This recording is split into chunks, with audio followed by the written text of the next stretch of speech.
Hello, this is the Mushroom Wizard, and I'm returning once again with another presentation regarding the mushrooms found in Saskatchewan and the ways in which we go about identifying and picking those mushrooms. So today, we're going to be looking at some of the agaric species that are found in Saskatchewan, and specifically those that occur on people's lawns or in other grassy areas such as the grasslands of Saskatchewan. So this is the lawn lovers of Saskatchewan, as I've called them. So the genre that we will be dealing with will be Chlorophyllum, Lacrimaria, Macrolepiota, and Marasmius. So what is a lawn lover?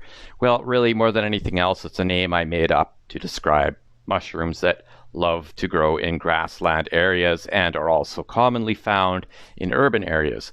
These are agaric mushrooms, as I've already said, that thrive in these urban environments and on lawns. So they also tend to be saprotrophic in terms of their ecology.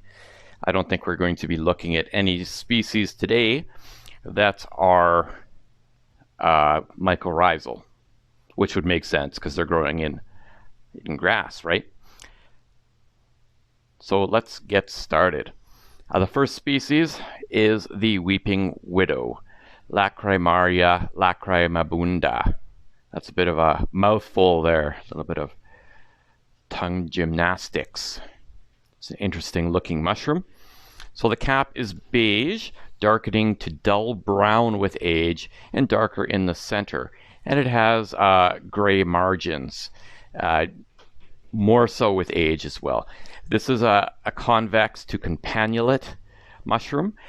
So when I say campanulate, if you recall, that is the shape of a bell that you would find in an old-fashioned bell tower.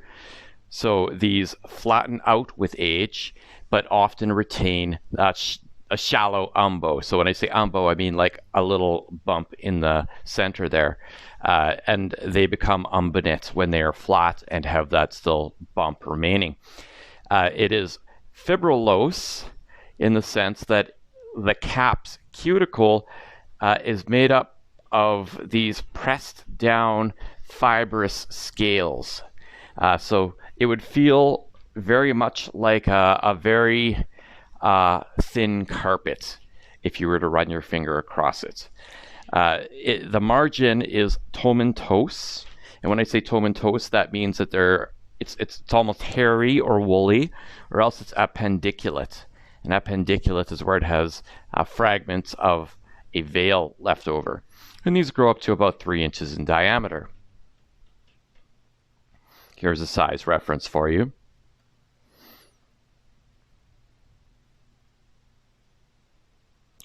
So the gills are gray, turning brown at maturity, and then mottled with black, or even spotted with black, as you can see happening there. They are adnexed, so the gills reach across and then dip downwards before they touch the stipe. They are fairly densely crowded, as you can see there. There are frequent short gills, 3 to 4 between each set of gills. This is covered with a courtena when young. So when I say a courtena, if you recall, a lot of mushrooms will protect their gills when younger with a partial veil, and that partial veil is usually a membrane. With a courtena, it is more like a series of webs or strands, hair-like strands that form a mass that is very web-like, and it also protects those gills. And that is also where the tomentose look comes when it breaks free and it has those hairs, longer hairs around the edge that make it look hairy. So in moist conditions, water droplets form on the gills and drip from the gills. And this is why they call it the weeping widow. And these droplets are often black. And that's where this black spotting also comes from, because this mushroom has a black spore print. So those drops dropping down have spores in them, and the liquid will often look black. Hence the term weeping widow. black tears. Here's a young one with a courtenay. You could see how web-like that looks.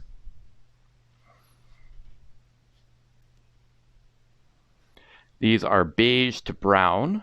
The stipe is what we're talking about. Beige to brown in color. It is cylindrical. It is fibrillose. So when I say fibrillose, I'm not saying fibrous, I'm saying fibrillose. Those are scales that are raised up and kind of fiber-like. They're hairy. Again, it has a central attachment to the cap, and these grow up to about 5 inches high. Now, you could put that at about a half inch wide as well. They're quite a thin stipe. These are saprobic. They are terrestrial. They are found in grassy areas, often near dead hardwood. So if there's like a birch or a poplar or an elm or something like that that's died in a yard and there's just a stump left over, you may find these near that wood in areas where it's begun to rot underground and has been really contributing to the soil in those terms. They are gregarious when you do find them, so often in large groupings. And these are found summer throughout the fall. Their edibility is relatively poor. They have a slightly bitter aftertaste. And these are for intermediate mushroom pickers. So, if you find it, give it a try. Maybe it's something you'll actually appreciate, because taste is always subjective. But it's not like I would go out searching specifically for this mushroom. The next species we'll be looking at is the parasol mushroom, Macrolepiota procera. So the cap is off-white to tan to brown in color, and it's darkest in the center. There's a lot of variability here throughout all the things we're going to talk about, and I'll get to why that is later on. So when they're early in their button stage, early on, these mushrooms are spherical or ovoid. So if you recall, spherical is where it is completely round and the margins of the cap almost touch the stipe. Ovoid is where it has kind of a very similar to spherical, but it's more of an oval going up. These become convex with maturity and they flatten out with age, and they usually retain a broad, shallow umbo, so they become umbonate or umbilicate. The cuticle is fibrillose with dark brown raised scales concentrically arranged over the top. You can see that there. It's almost like rings of large scales radiating outwards. The margin is enrolled at first, then grooved, smooth, or appendiculate, depending. Appendiculate, if you recall, is again where it has fragments of a veil. This is variable in terms of its size. Often this will reach its maturity at a very small size, like say around 3 inches, but it can also reach maturity at a very large size, say up to 10 inches in diameter. So a lot of variability there. Here you have some size references. There's one in someone's hand.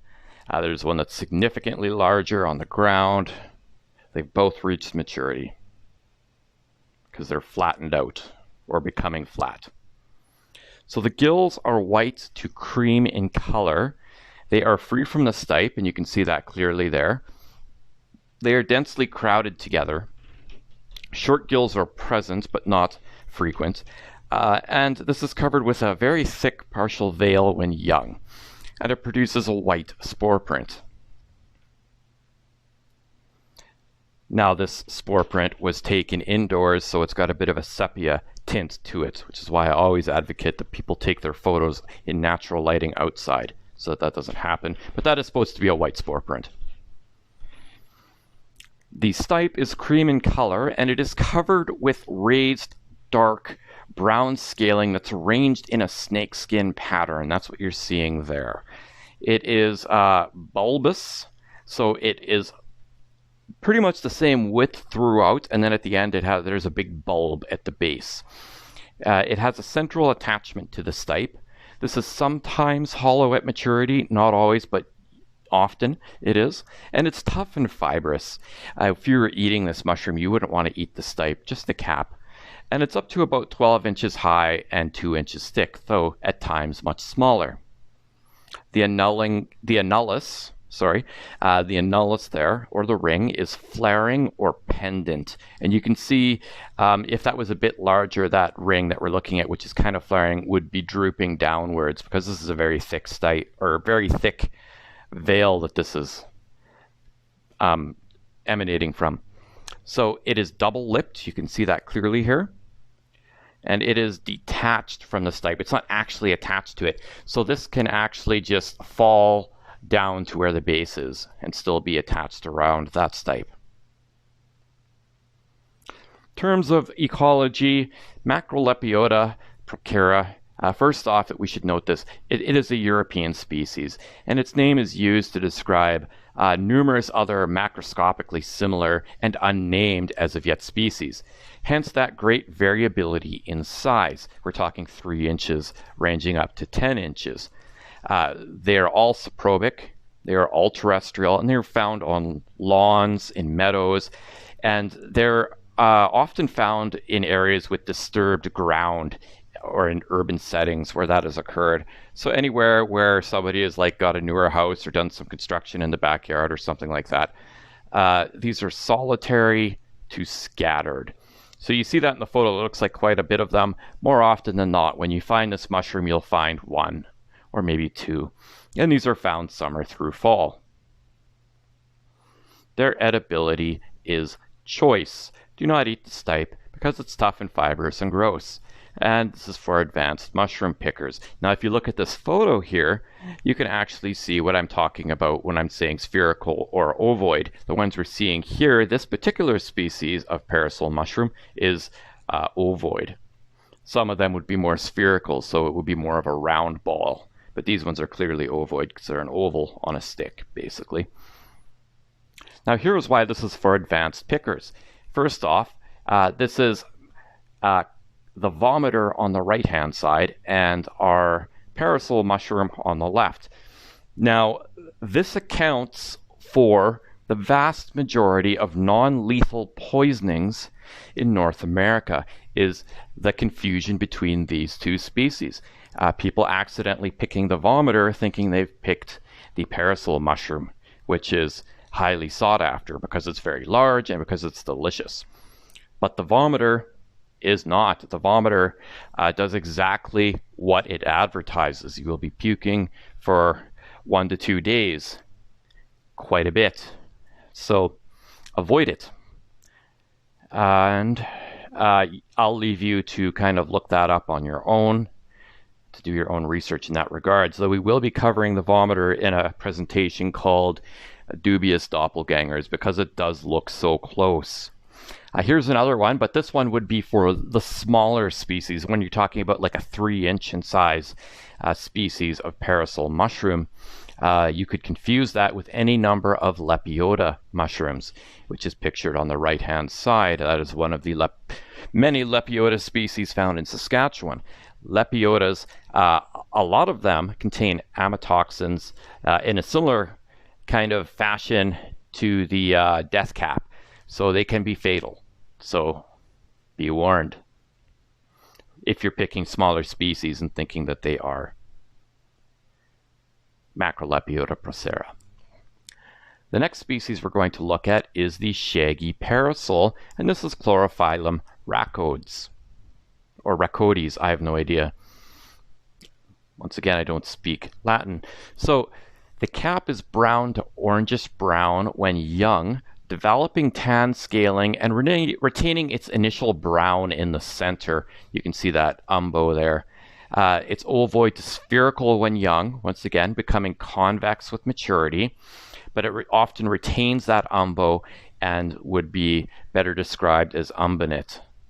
So this is smooth when young, but the cuticle breaks apart and cracks very quickly as it expands. And that's where these shaggy raised scales come from. And that happens as the cap opens up, right? It starts off much smaller, gets bigger, and the surface just cracks apart. The margin is enrolled at first, becoming appendiculate or tomentose. So it can be kind of hairy as it develops these fibers that are kind of left over again from this this sort of initial covering. And these grow up to a whopping 7 inches in diameter. So there on the left-hand side, you can see some cyrus references as well as a spore print occurring. On the right-hand side, you see how large this mushroom can grow.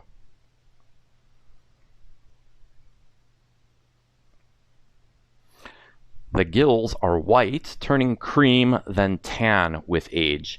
They are free from the stipe, and you can see how distant they actually are from the stipe. There's a huge ring around the stipe of just empty space. They are quite crowded, as you can see. Short gills are present between them, but not numerous, not frequent. And this is covered with a partial veil when young, quite a thick one, and it produces a white spore print. There's the spore print. So this is white above the ring, the stipe, white above that ring, and then tan below, or becoming tan. And you can see it's a bit whiter at the base there, where the mycelium is. So this bruises brown if you damage it. When cut longitudinally from top to bottom, it will, in the flesh there, bruise wine red up the stipe. And it is bulbous, as you can clearly see. It is fibrous, so you can see those longitudinal fibers going up. And it is up to about 7 inches high and 2 inches thick at its largest. Here's the nonnullus for you.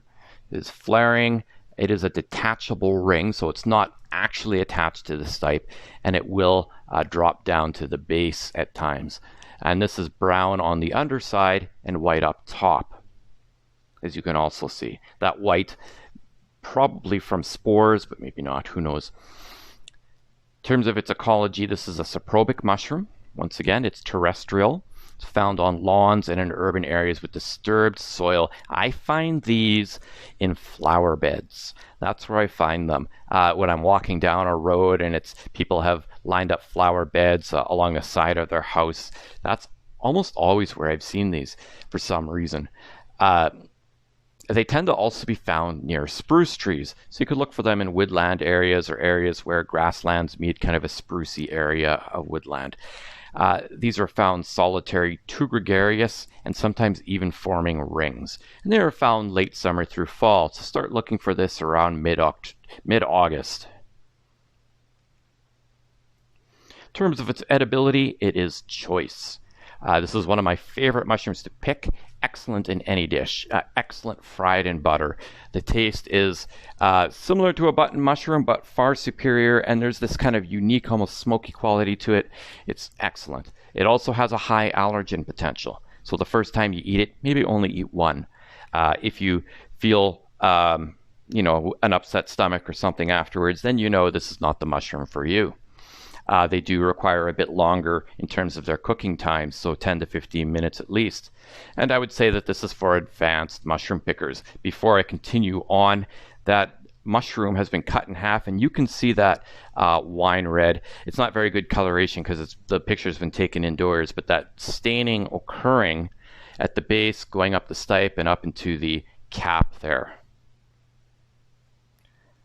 Now here is, again, one of the issues with this mushroom. It can be easily confused for the vomiter, which is in the same genus, and it's Chlorophyllum molybdites. So the vomiter has green gills, a greenish tint, but early on when it's very young, it's hard to tell because they both start out kind of white in terms of coloration. So if you find them when they're still in that spherical or ovoid shape, it can be kind of hard to tell. But if you cut it longitudinally from the top all the way down to the base of the stipe, Chlorophyllum molybdites will either not stain or only stain a little bit in the base, whereas Chlorophyllum rhacodes will have that staining, as we saw there, the base, along the sides. It's got that kind of hollow stipe, and then up into the cap even.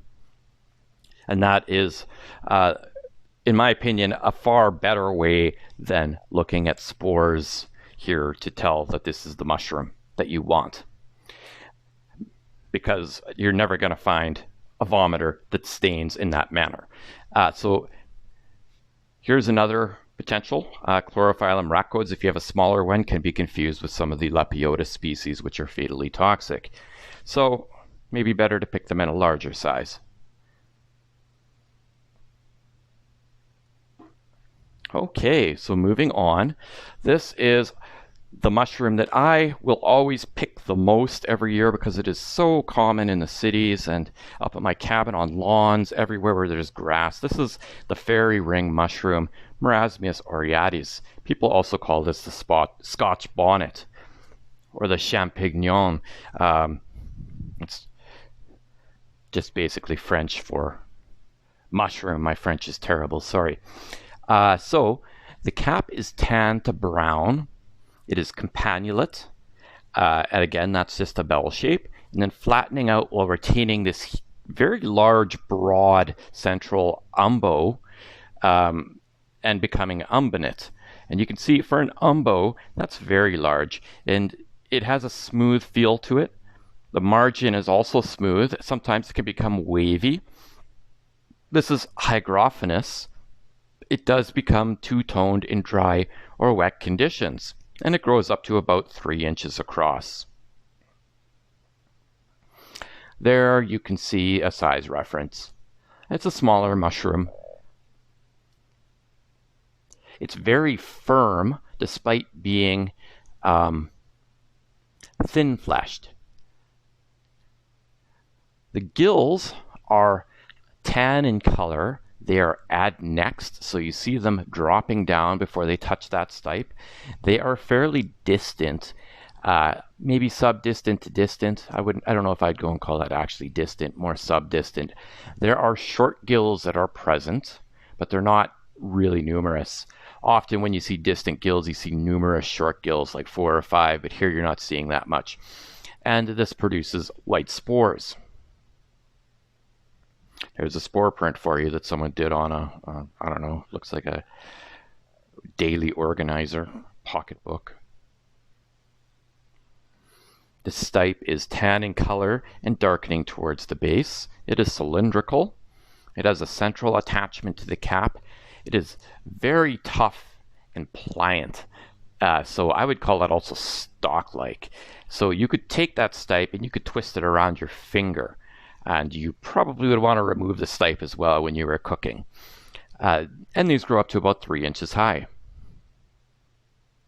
In terms of their ecology, they are saprobic, terrestrial. They are found in grassy areas, lawns, pastures, meadows, you name it. And they are scattered to gregarious, very gregarious, often forming large rings or arcs. Hence the name fairy ring mushroom. And these are found late spring all the way through to fall. So very numerous in the summer. Something else to mention about this mushroom is that I'm not sure what exactly it's called. I'd have to look it up. But it has this quality where it can be completely dried out as if it's dead. You add some water to it and it comes back to life, and it actually starts up with its cellular processes once again. So that's unique. So if you find, what I've noticed with this is if you see one on a lawn in the spring, if you don't pick it, it'll actually still be there and producing spores and alive in the fall. It'll just continue on, and during dry periods it'll shrivel up, and then after it rains it will come back out again. So if I know of a spot where there's a bunch of these all shriveled up, I'll just return to it after a rainfall, and they'll be large and ready to go once again. In terms of their edibility, these are choice. Like I mentioned, they are very firm, but they have a thinner flesh. Now, thin-fleshed mushrooms tend to be very flaccid, and as a result, the taste isn't present and the texture isn't as nice. But because these are so firm, it has the same kind of textural appeal as a store-bought mushroom while being thin-fleshed, which means that bugs often avoid it. So they also have a lot of sugar within their within their makeup, and that gives it a sweet taste. So it's a sweet tasting mushroom, basically. These are excellent for dehydrating because when you add water again, they just fluff right back up. And then, of course, as I mentioned, you really don't want to pick the stipe. What I often do is I reach down and with my fingernail, I'll just pop the top off the stipe right then and there while I'm picking them. And then these are for intermediate mushroom pickers to advanced mushroom pickers. We'll take a look at some lookalikes here. You could potentially confuse this for some of the Conocybe species because it is smaller. But if you're familiar enough with Conocybe, and you really should make that an effort, any toxic mushrooms, then it's fairly obvious what you're doing and what you're looking at. This could be confused for Pholiotena rugosa, which is incredibly toxic. And that's one to look out for more. Pholiotena rugosa, the deadly dunce cap, has a very different looking stipe and often has a ring as well. It can also be confused for several of the Lepiota species, some of the grass-loving ones, and those are also quite deadly. And that's it. First, before I go, we're going to talk about what I call the lawn care dilemma. Now, it's awesome to go picking in cities or towns, but what you want to do is you want to look for grassy areas where you see the owners are present. So you can ask them, first, if it's okay to pick the mushrooms, and second, if they're using herbicides and pesticides on their lawns. And I mean, don't pick them near a really gross driveway that has a bunch of oil and stuff on it either, because those pesticides and herbicides and other chemicals will actually accumulate in the mushroom, so that if you were to eat, say, the grass, you wouldn't have that much of the pesticide, but because it's accumulated so much, there's far more of it present in a mushroom than there is in the surrounding soil. So you also want to avoid these grass-growing mushrooms near areas where there is a lot of traffic, a lot of vehicular traffic, because some of the chemicals that are found in exhaust fumes will also be absorbed into these mushrooms and will become very, very tense, very, very dense. And yeah, heavy metals, that should just be obvious. Don't pick these in the parking lots of factories, that kind of thing. And finally, if it's in a grassy park and it's like, at the base of a tree along a dog path, don't pick something that dogs are peeing on quite a bit. I don't think it'll actually do anything to you, but gross. Anyways, that is everything for this presentation. I hope you enjoyed it. And this is the Mushroom Wizard, and I will see you next time for yet another presentation. Have a good day.